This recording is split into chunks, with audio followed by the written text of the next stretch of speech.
Good morning everyone, I'm Mireya May Ravelo and I am here to discuss the chapter 8 to chapter 14 of sugar apple or Annona squamosa. So here is the list of contents. Chapter 8, Plant and Soil Nutrient Management. Chapter 9, Water Management. Chapter 10, Regulation of Flowering and Fruiting. Chapter 11, Application of Crop Protection and Principles. Chapter 12, Pruning.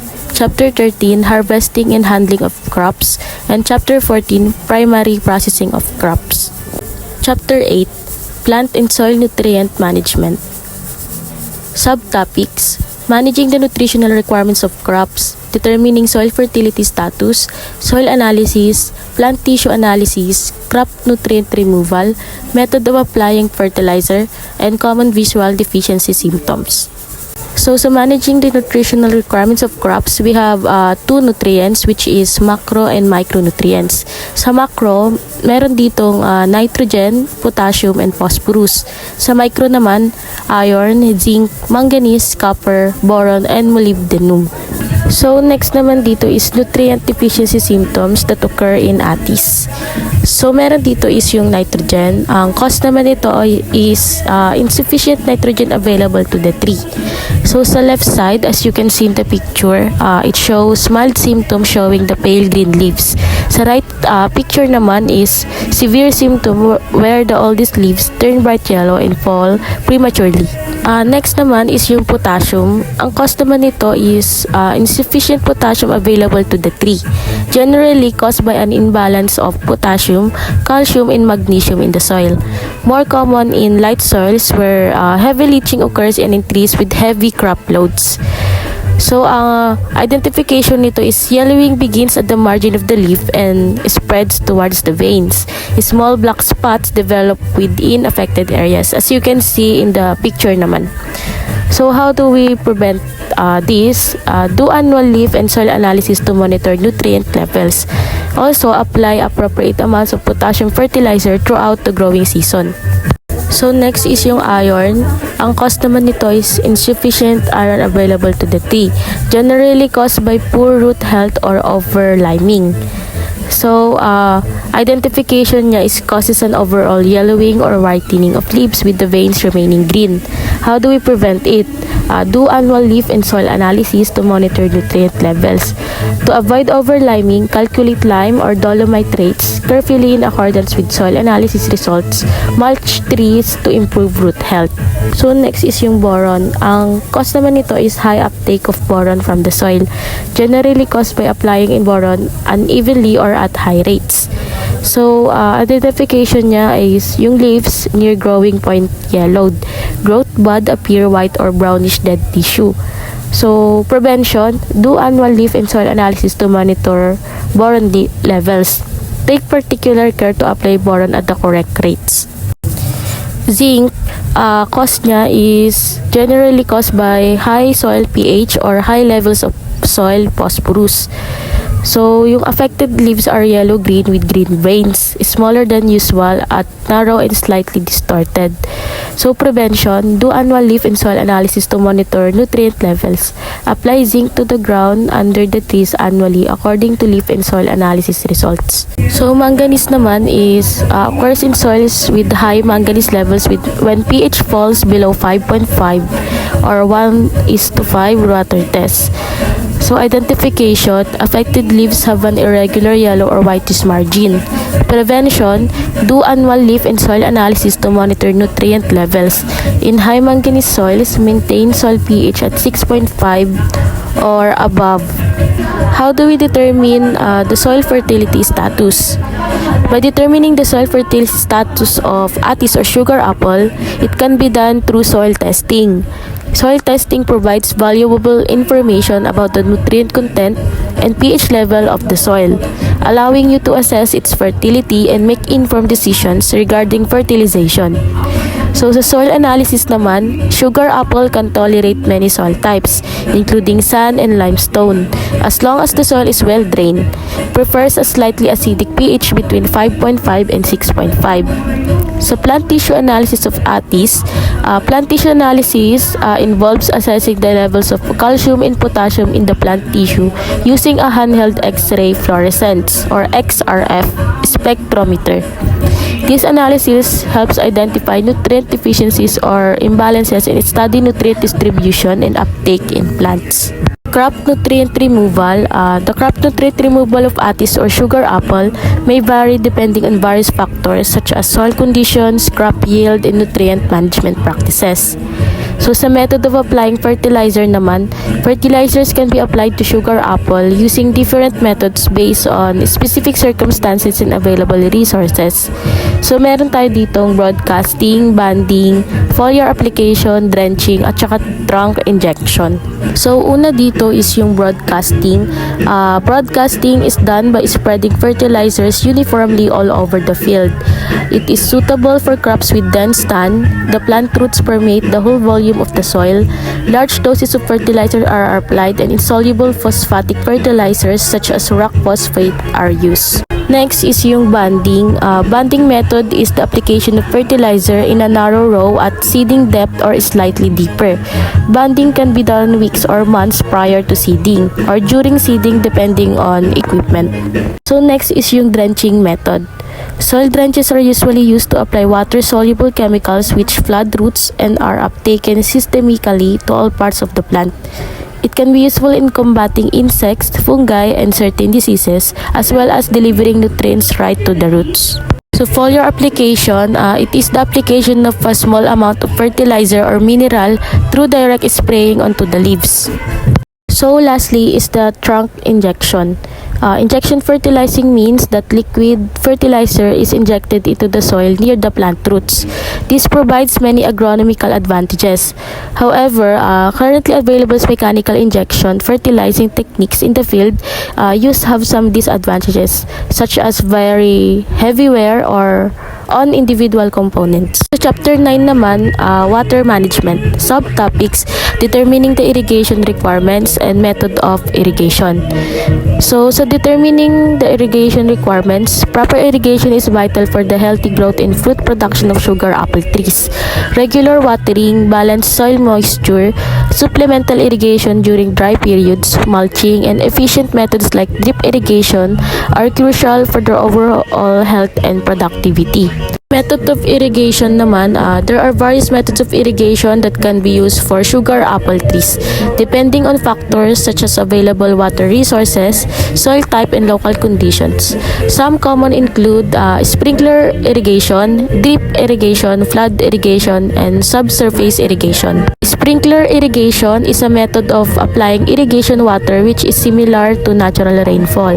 Water is distributed through a system of pipes, usually by pumping. It is then sprayed into the air through sprinklers so that it breaks up into small water drops which fall to the ground. Drip irrigation naman, it involves placing tubing with emitters on the ground alongside the plants. The emitters slowly drip water into the soil at the root zone. Because moisture levels are kept at an optimal range and plant productivity and quality improve. Flood irrigation uses gravity to transport water, and since water flows downhill, it will miss a part of the field that is on a hill, even a small hill. Lastly is yung subsurface drip irrigation. It is a low-pressure, high-efficiency irrigation system that uses buried drip tubes or drip tape to meet crop water needs. Subsurface irrigation saves water and improves yields by eliminating surface water evaporation and reducing the incidence of weeds and disease. Chapter 10, Regulation of Flowering and Fruiting.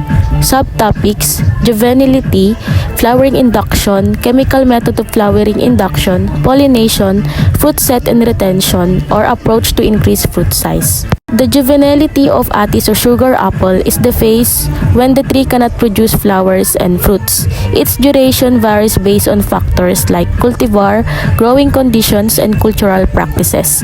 During this stage, the tree focuses on vegetative growth. So next is yung flowering induction. As you can see naman in the picture, it shows the process of flowering of Atis. So sa 38, at makikita naman natin dito na is dahon pa lang siya. So, sa 54, medyo mayroon ng nakikitang flowering.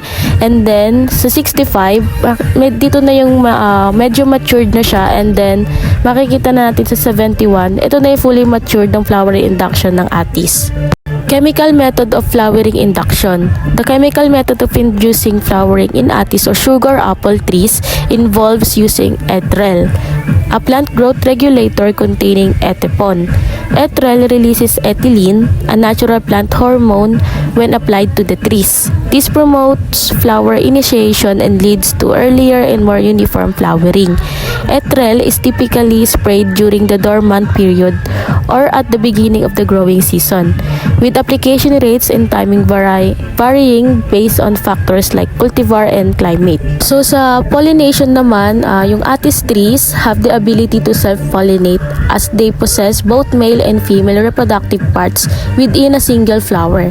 However, they can also benefit from cross-pollination, which occurs when pollen is transferred between different trees through various means such as wind, insects, or other pollinators. So fruit set and retention in Atis or sugar apple refer to the process of successful fertilization and development of flowers into mature fruits, as well as the ability of the tree to hold on to those fruits until they are fully ripe. Several factors influence fruit set and retention in Atis tree. Meron tayo ditong proper pollination, favorable environmental conditions, adequate nutrient supply, effective pest and disease management, fruit thinning. And also, to maximize the fruit set and retention of Atis, meron tayong several practices that can be implemented. Meron ditong ensure adequate pollination, optimize environmental conditions, provide sufficient nutrients, implement pest and disease management, consider fruit thinning, pruning and canopy management, and harvest at the right time. Chapter 11, application of crop protection and principles. Subtopics, major pests and diseases of crop protection principle and approaches, exclusion resistance, eradication, and therapy. Major pests and diseases of crops. Atis or sugar apple tree can be affected by various pests and diseases that can impact their growth and productivity. Some of the major pests and diseases of sugar apple trees include aphids, mealybugs, anthracnose, powdery mildew, and Phytophthora root rot. So, una dito is yung aphids. Aphids are parthenogenetic and give live birth rather than lay eggs, which can lead to rapid population growth. Healthy mature trees can tolerate aphid infestations, especially when the natural enemies complex is conserved by limiting the use of broad-spectrum insecticides. Aphid feeding on young trees can lead to stunt growth, deformation, and death of the tree. So next naman na major pest disease is yung mealybugs. Mealybugs are common pests of houseplants. They are pink, soft-bodied insect covered with a white, waxy, cottony material.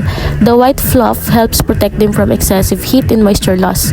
If mealybugs are not treated, they can severely weaken or kill plants by sucking sap, leading to stunted growth, leaf yellowing, and drop. Anthracnose, infection begins at blossom end of the fruit and later spreads on entire fruit surface. Affected fruits shrivel and they may cling to the tree or fall down. Necrotic spots of 2 to 10 mm in diameter appears on unripe fruits which turn into dark brown to black spots. So next naman is yung powdery mildew. Powdery mildew occurs in all apple producing regions of the world. The disease causes economic damage by reducing tree vigor, flower bud production, and fruit quality. Powdery mildew of sugar apple produces symptoms on young shoots, leaves, blossoms, and fruit. In general, symptoms are most noticeable on the leaves and fruit.